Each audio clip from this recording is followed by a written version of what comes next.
আশা cement, বাংলাদেশের প্রথম triple tested international standard cement. আমরা বরগুনাবাসী আসমা আজিজকে সংরক্ষিত মহিলা আসনে এমপি হিসেবে দেখতে চাই। থেকে বরগুনা কোনো এমপি নাই, যার জন্য আমাদের আসমা আজিজ বরগুনাতে আসলে অনেক ভালো হবে।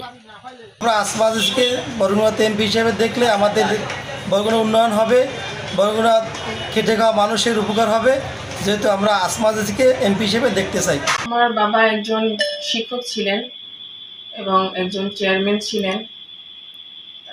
ছোটবেলা থেকেই দেখে আসি জনসেবা বা জনগণকে কিভাবে সাহায্য সহযোগিতা করা যায়, ছোটবেলা থেকেই সেটা দেখে আসছি।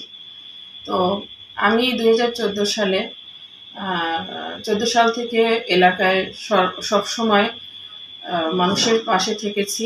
তারপরে 2026 সালে আমি দল থেকে মনোনয়ন চেয়েছিলাম, সরাসরি ভোটের মনোনয়ন চেয়েছিলাম, কিন্তু দল যাকে মনোনীত করেছেন তার হয়ে আমি কাজ করেছি।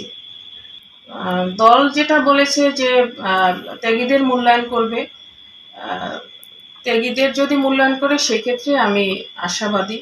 এটার কারণ হচ্ছে এলাকার মানুষের সাথে আমার নিবিড় সম্পর্ক আছে, এলাকায় আমার জনপ্রিয়তা আছে, এলাকার মানুষ আমাকে অত্যন্ত পছন্দ করে। তারা চায় যে আমি আসলে এলাকার উন্নয়ন হবে।